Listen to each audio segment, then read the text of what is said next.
Fonte Viva, Espírito Emmanuel, Psicografia Francisco Cândido Xavier, capítulo 110.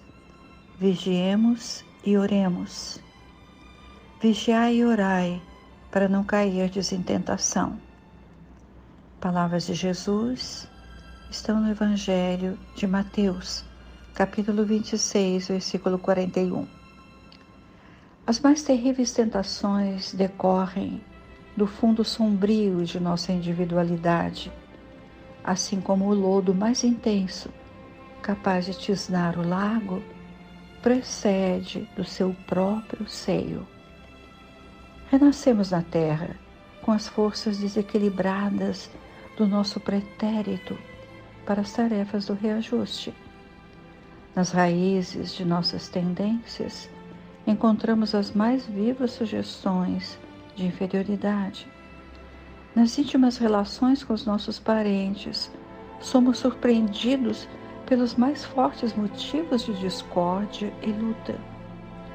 Em nós mesmos, podemos exercitar o bom ânimo e a paciência, a fé e a humildade. Em contato com os afetos mais próximos, temos copioso material de aprendizado para fixar em nossa vida os valores da boa vontade e do perdão, da fraternidade pura e do bem incessante. Não te proponhas, deste modo, atravessar o mundo sem tentações. Elas nascem contigo, assumam de ti mesmo e alimentam-se de ti quando não as combates dedicadamente, qual o lavrador, sempre disposto a cooperar com a terra, da qual precisa extrair as boas sementes. Caminhar do berço ao túmulo, sob as marteladas da tentação, é natural. Afrontar obstáculos, sofrer provações, tolerar antipatias gratuitas e atravessar tormentas de lágrimas são vicissitudes lógicas da experiência humana. Entretanto, lembremo-nos do ensinamento do Mestre, vigiando e orando, para não sucumbirmos às tentações, de vez que mais vale chorar sob os aguilhões da resistência que sorrir sob os narcóticos da queda.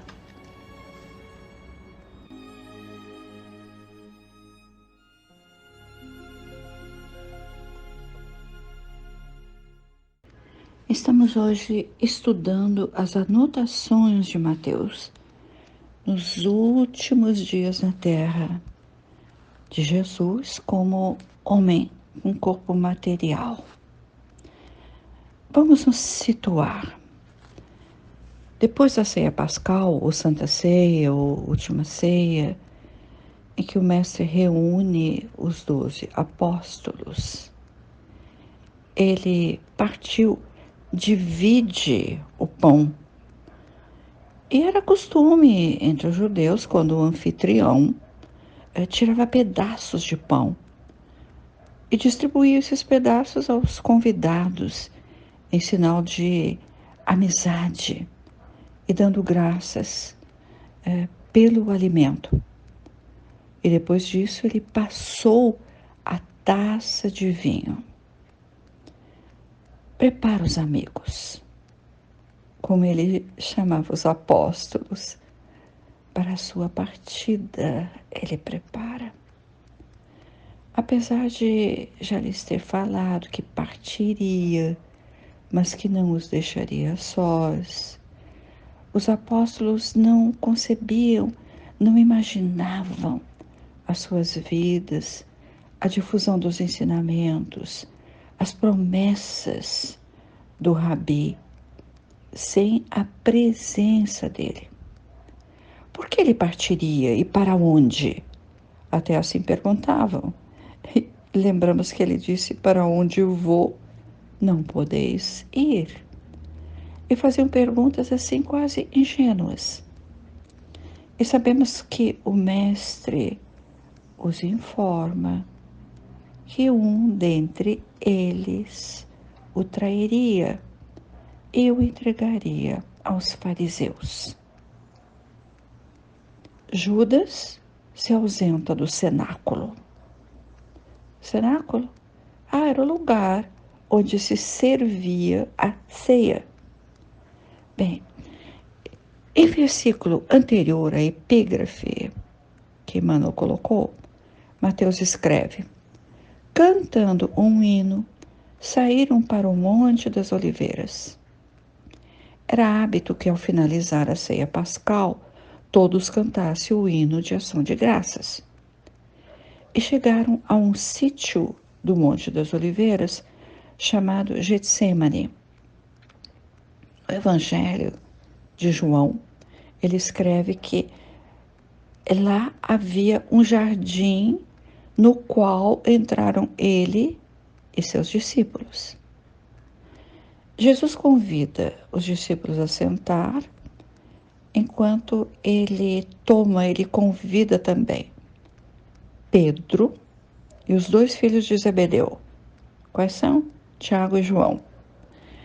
E diz aos 3, fiquem acordados comigo.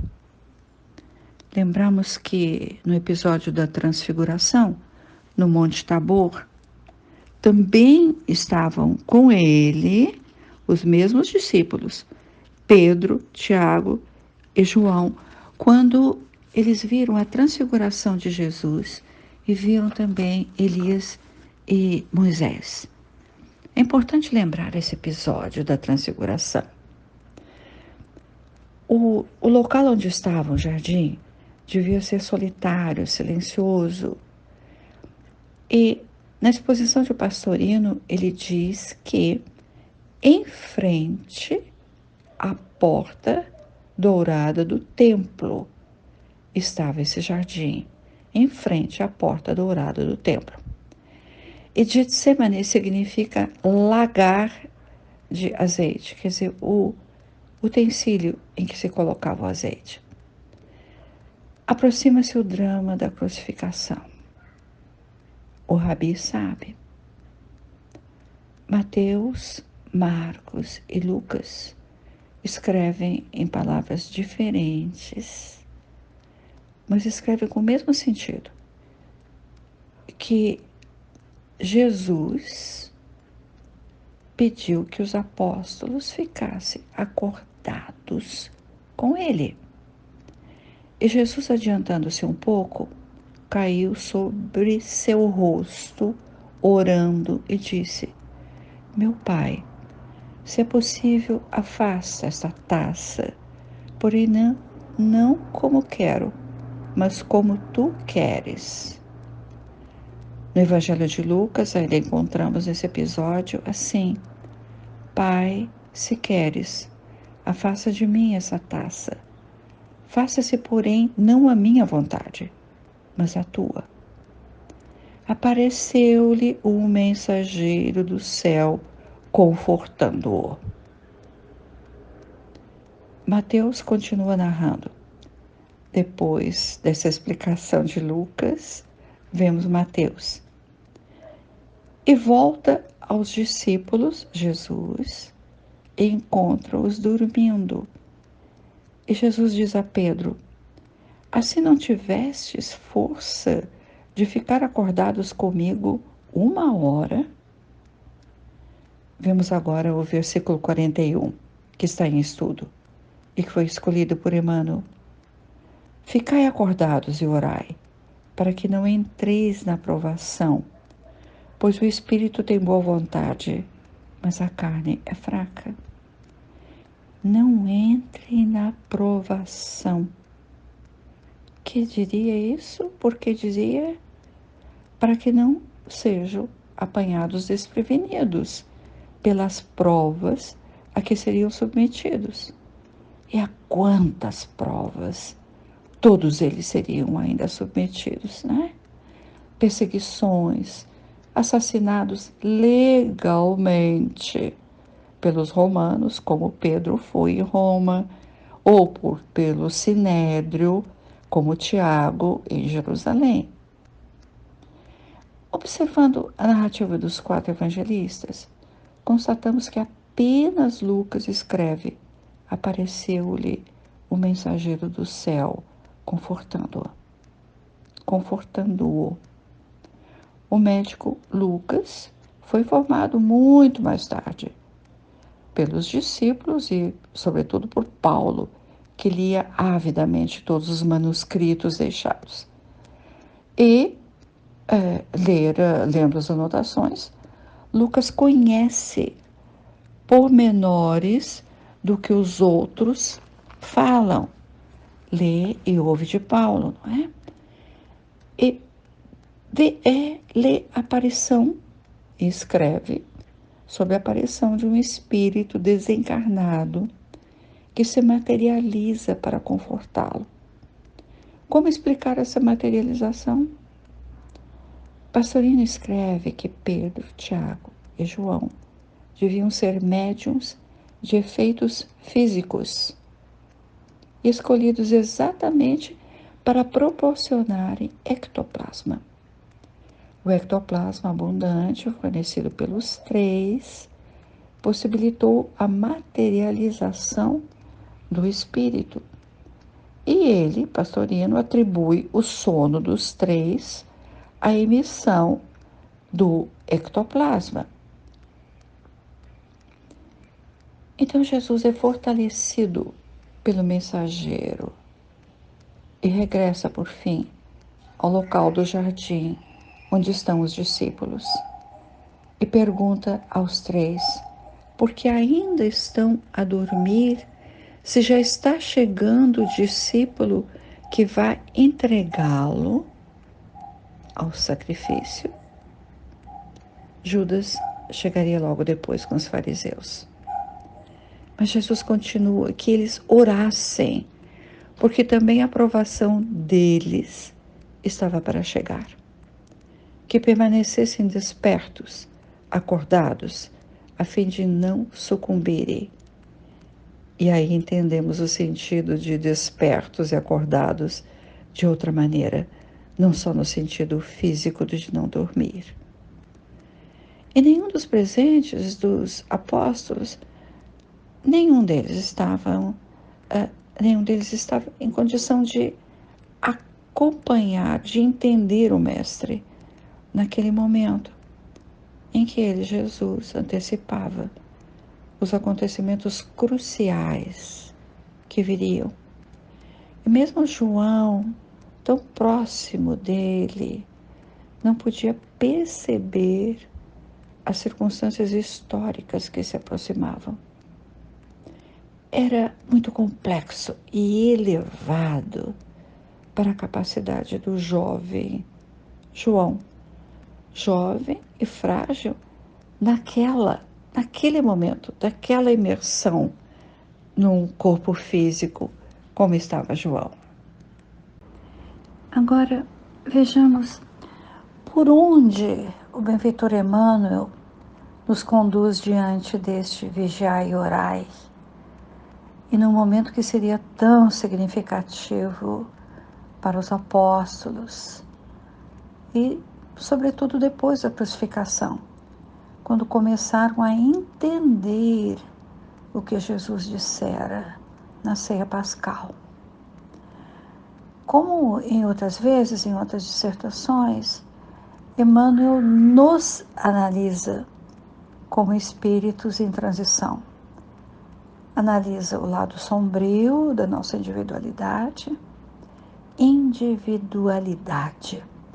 o permanente em nós, que antecede a personalidade, que construímos enquanto encarnados e sujeitos à força do desenvolvimento do grupo em que nós estamos vivendo, seja o grupo familiar, o grupo social, o grupo econômico, educacional, enfim, o contexto em que nós estamos inseridos nessa encarnação.